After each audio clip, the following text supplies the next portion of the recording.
On va aborder le dernier sujet de cette émission, notamment la question sanitaire en Côte d'Ivoire. Et pour introduire ce sujet et permettre à nos deux autres invités de nous laisser, nous vous proposons ce reportage de la rédaction d'ANCI sur la question d'Ebola. Il y avait un cas suspect qui avait été isolé.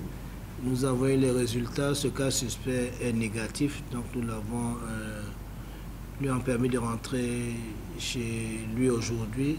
Il y a eu un deuxième cas, une deuxième alerte au CHU de Cocody. Et après les investigations de l'INH puis la direction départementale de Cocody, il s'est avéré que cette personne ne répondait pas à la définition du cas. Nous sommes en alerte, en situation d'alerte, donc il est évident que nous aurons régulièrement chaque jour une suspicion, une ou deux suspicions. Et pour nous, ça montre que le système d'alerte marche bien. Il vaut mieux avoir plusieurs suspicions qu'aucun cas signalé dans cette situation de période épidémique. Le système tel qu'il est mis en place et géré donc, montre bien qu'il y a une résilience qui est en train de se construire progressivement.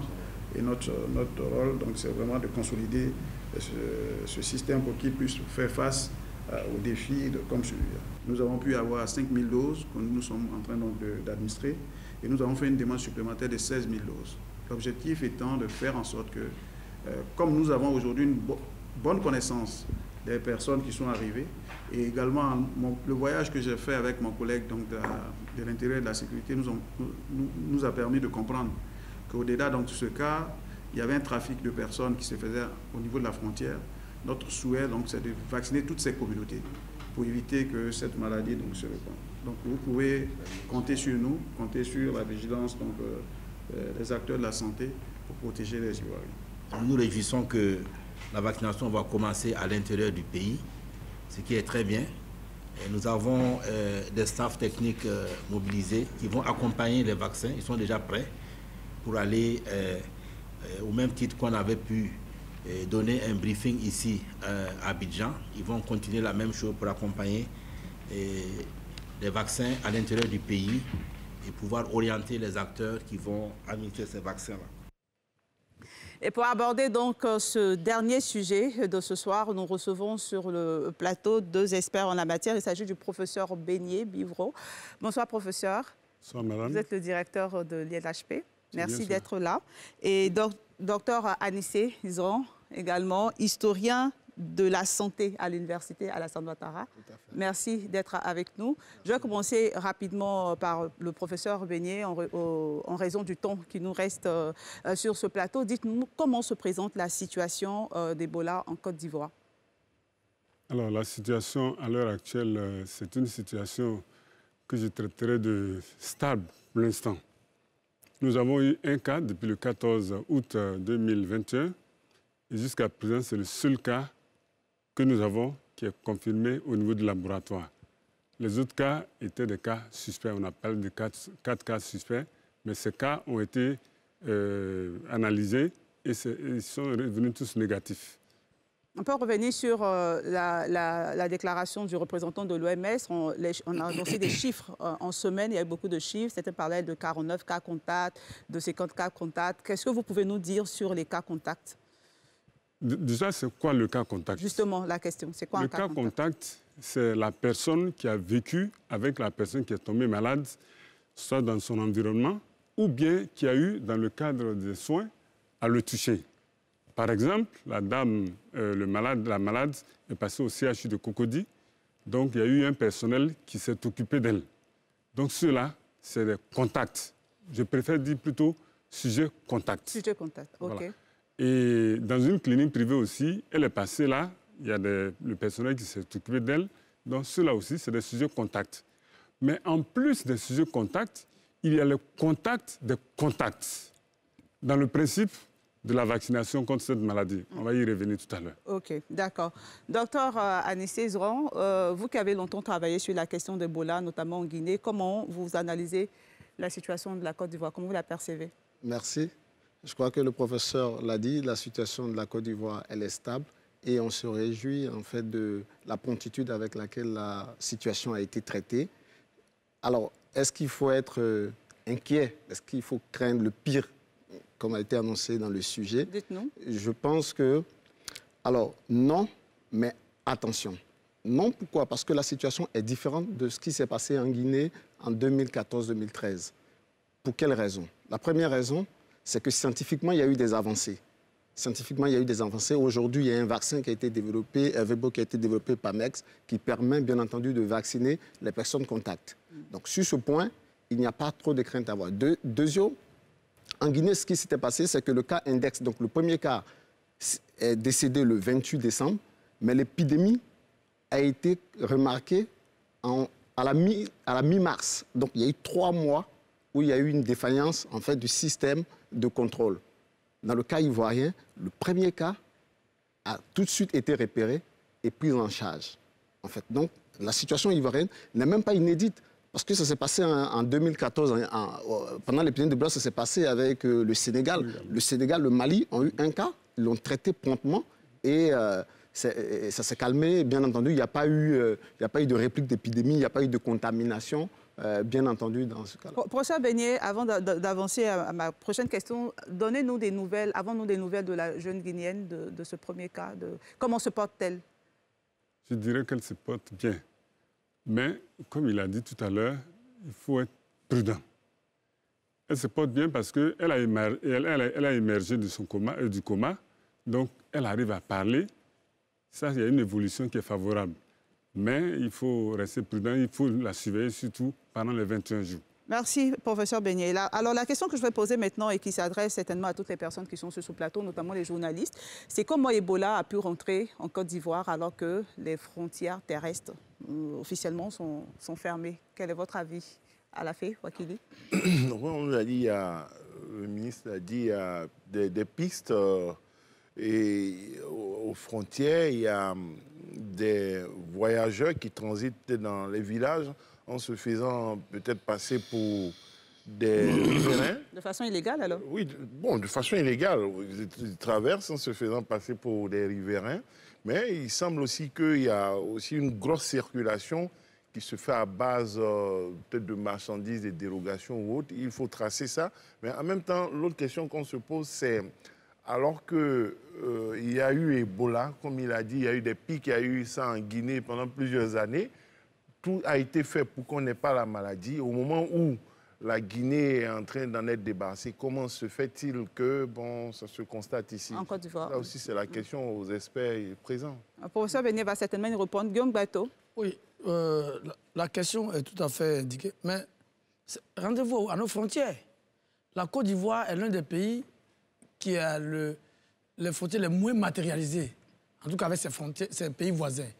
Quand vous allez au Ghana, vous avez quasiment, je n'ai pas fait toutes les postes frontières du Ghana avec la Côte d'Ivoire, mais quand vous allez avec les autres pays, Burkina, Mali, moi je suis proche de la Guinée, de dernière année, on n'est pas très loin de la Guinée, mais entre Guizereux et Kouagouedougou, les gens vont au champ et viennent comme si de rien n'était.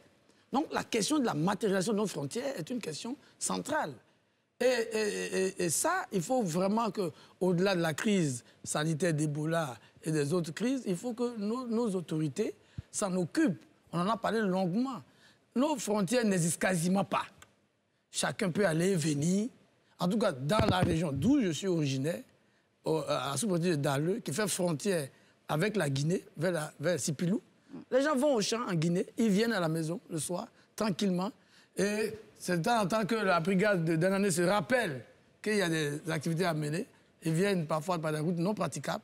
Donc, c'est logique, c'est compréhensible. Cette jeune Guinéenne, elle peut être une de mes cousines qui est venue à Abidjan, tranquillement. Merci, Guillaume Bateau. Achu Banga. J'aimerais insister quand même. C'est vrai, il y a le défi énorme des frontières, mais sur ces dernières années, notamment sur ces 2-3 dernières années, on a multiplié les postes frontières. Justement, tu parlais de Sipilou. Aujourd'hui, il y a un poste frontière à Sipilou. Ah, oui. Voilà. Donc, que ce soit au Guinée ou dans le nord de la Côte d'Ivoire, un projet entre le ministère de l'Intérieur et de la Sécurité et l'OIM, financé par l'Union européenne, nous a permis de renforcer la présence des postes aux différentes frontières. Je pense qu'on a 7 ou 8 postes maintenant et ça va monter en puissance. Mais derrière, il y a le côté social de nos vies. Vous savez, nos peuples se retrouvent de part et d'autre. Comme il a dit, c'est peut-être sa cousine. En plus, les voies surveiller toute sa frontière, c'est énorme. Les gens des pistes pour contourner les trucs. Mais, deuxième chose à dire, c'est que depuis l'incident, la reprise en Guinée, on faisait des campagnes de sensibilisation. Moi-même, j'étais sur le terrain au mois de février-mars de cette année pour rappeler, justement, à Danaï, on était ensemble, Guillaume, pour rappeler avec le préfet, le commandant de brigade, le commandant de compagnie, pour travailler avec les populations. Après, cela n'empêche pas, malgré tout ce qu'on peut mettre comme mesures d'avoir, mais des mesures sont prises. Oui, Victor Diokoye. Oui, bon, le problème, tout le monde l'a dit, hein, c'est le problème de la perméabilité de nos frontières. Bon, c'est le fait de l'État qui... Mais c'est difficile. C'est vraiment difficile parce que, Arthur l'a dit... C'est difficile pour qui? Pour l'État? Pour l'État. Parce que à une frontière, on retrouve une famille d'un côté et de l'autre de la frontière. Et c'est difficile de contrôler les gens. Êtes-vous en train de dire que la gestion des frontières échappe à l'État? Non, pas qu'elle échappe, elle est difficile. Elle est difficile, pas qu'elle échappe, mais elle est difficile. Elle est vraiment difficile. Moi, j'ai fait un peu de Ghana. Quelqu'un quitte Niamblé, il va au champ au Ghana. Et quitte au Ghana, il vient au champ à Niamblé. C'est difficile. Merci. Professeur Benyai, je reviens à vous, notamment pour comprendre la question de la vaccination contre Ebola. Cette vaccination concerne qui, premièrement ou en priorité? La vaccination contre Ebola, contrairement à ce que certaines personnes pensent, ce n'est pas une campagne de masse. D'accord. C'est un vaccin qui est adressé à des gens qui sont exposés à la maladie. Notamment. Voilà. C'est-à-dire que quelqu'un, je parlais tout à l'heure des contacts. Des cas contacts. Et des contacts. C'est ceux-là qui sont exposés. Donc, c'est ceux-là qui sont ciblés. Et en l'occurrence, au cours de cette vaccination, nous avons vacciné les personnes qui étaient directement en contact avec la jeune dame, c'est-à-dire son époux et les personnes qui étaient avec elle à l'hôpital et des personnes avec qui elle a voyagé. Est-ce que toutes les personnes ont été retrouvées? Est-ce que les sujets, en fait, les personnes qui ont été en contact avec les contacts aussi également ont été retrouvées? Nous n'avons pas retrouvé toutes les personnes, mais en tout cas, ceux qui étaient à haut risque, Dieu merci, nous les avons retrouvés, en dehors d'un qui est parti en Guinée, qui est reparti en Guinée, lui, parce que c'est un passeur. En fait, le ministre de... Un passeur. Oui, en fait, le ministre de la Sécurité l'a dit... Il a été identifié. Il a été identifié, mais en Guinée... Pour la Guinée, au moins. Voilà. Il doit prendre des dispositions. Et il est mis en quarantaine là-bas en Guinée, voilà, d'après ce qu'on nous a dit. Donc, dans ce jeu-là, c'est important de prendre... Le plus important, c'est de pouvoir identifier ces personnes-là, de pouvoir les isoler et de les vacciner. En le faisant, on a beaucoup de chances d'interrompre la chaîne de transmission. D'accord. Dans cette chaîne de transmission, justement, quels sont les conseils que vous pouvez donner aux personnes qui ne sont pas concernées forcément par la vaccination, mais comment donc peut-on... Que doit-on faire, s'il vous plaît, et que doit-on faire pour éviter Ebola? Avant la population, je voulais déjà m'adresser à ces personnes que nous ne retrouvons pas. J'ai l'impression que ces personnes ont peur de se signaler. Pourtant, c'est important qu'elles se signalent parce que c'est lorsque nous allons les identifier clairement que nous pourrons les prendre en charge et c'est dans leur intérêt. Donc, je leur demande... Dans l'intérêt de la population. Voilà, et de la population, bien sûr. Je leur demande, en tout cas, de se signaler le plus rapidement possible parce que plus vite on les prendra en charge et mieux ce sera. Donc, elles peuvent appeler au 143 ou bien au niveau de leur communauté, elles peuvent se signaler, soit dans les communautés religieuses ou dans les communautés syndicales, pour qu'on puisse les prendre en charge. Un dispositif a-t-il été mis en place pour cette prise en charge-là? Oui, il y a un dispositif qui est mis en place.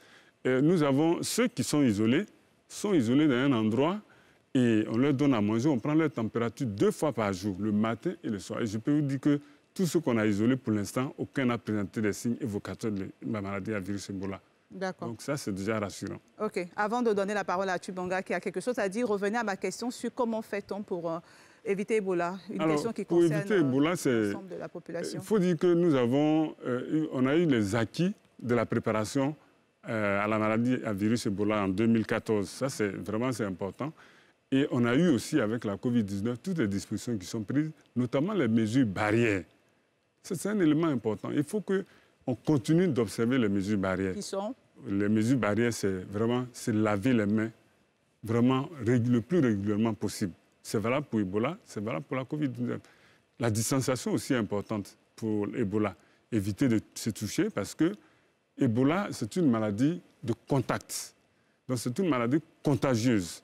Donc, c'est lorsque vous touchez la personne, ou bien vous touchez le fluide de la personne, c'est-à-dire la personne a transpiré, ou bien vous avez touché son pipi, ses urines, pardon, ses selles et autres, vous vous contaminez. Donc, il faut éviter il faut respecter ces mesures-là. Et je pense que c'est une maladie qui est facilement, on peut la prévenir facilement.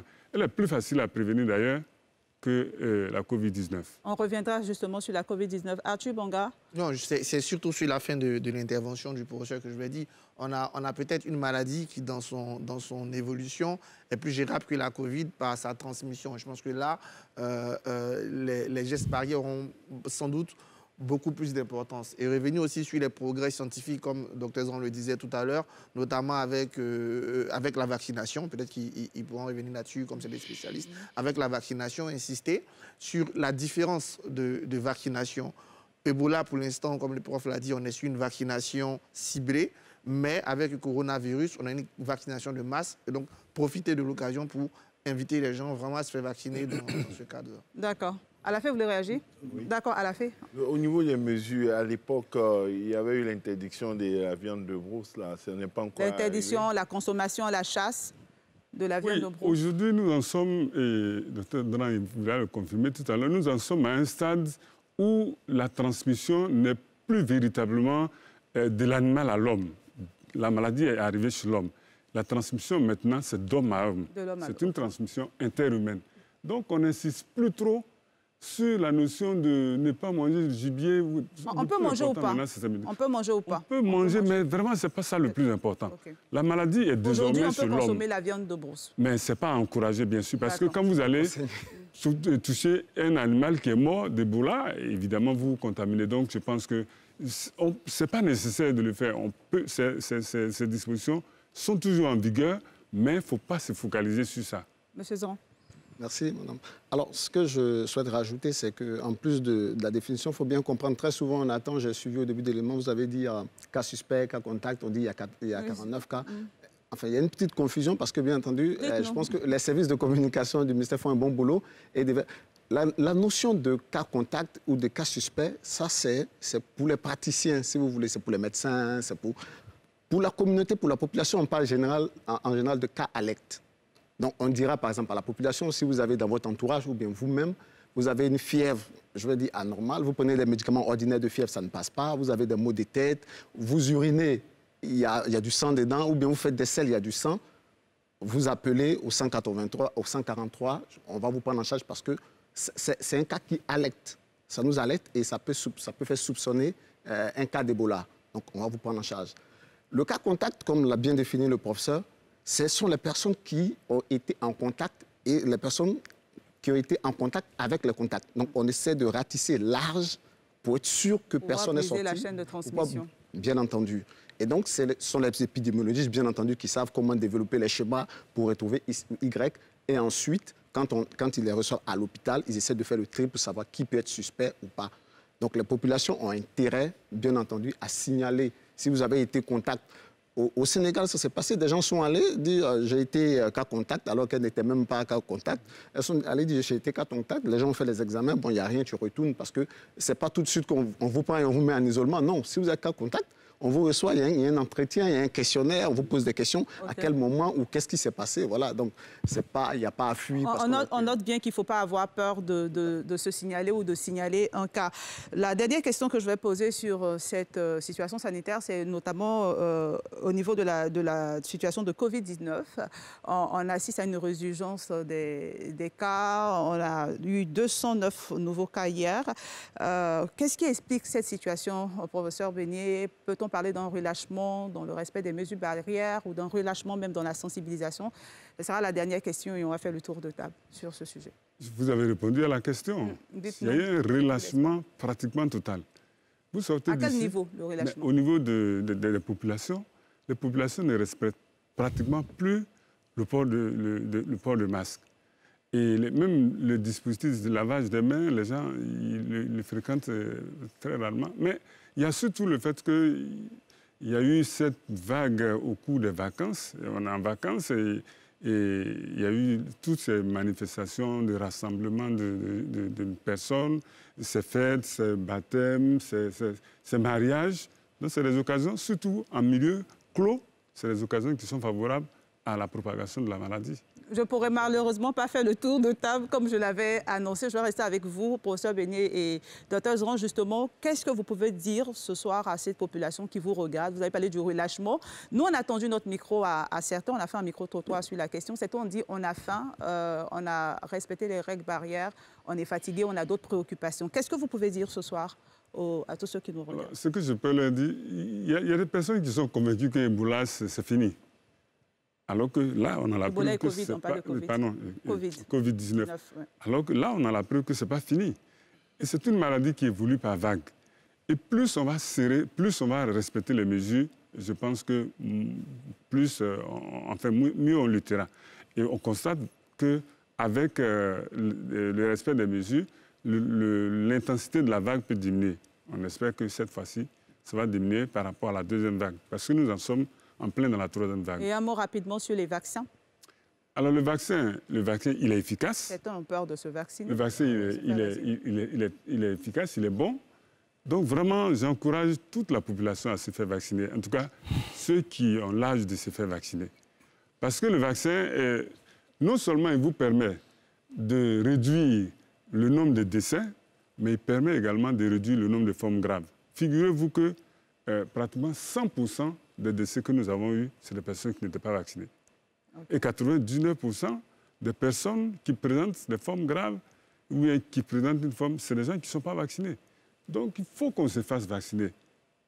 Et je pense que c'est important, c'est vraiment la porte de sortie de cette crise-là. Docteur Zron, vous qui travaillez sur les questions sanitaires, oui. J'aimerais juste préciser pour nos téléspectateurs que le gouvernement américain a offert plus d'1 million de vaccins à la Côte d'Ivoire. Allez-y, docteur Zron. Alors, ce qu'il faut savoir, c'est que ce qui est dangereux avec les épidémies, avec ce genre d'épidémie, c'est qu'on passe par 3 phases. Il y a d'abord la première phase de l'indifférence, si vous voulez. Il y a une nouvelle maladie, elle ne concerne pas tant la Côte d'Ivoire, les Africains.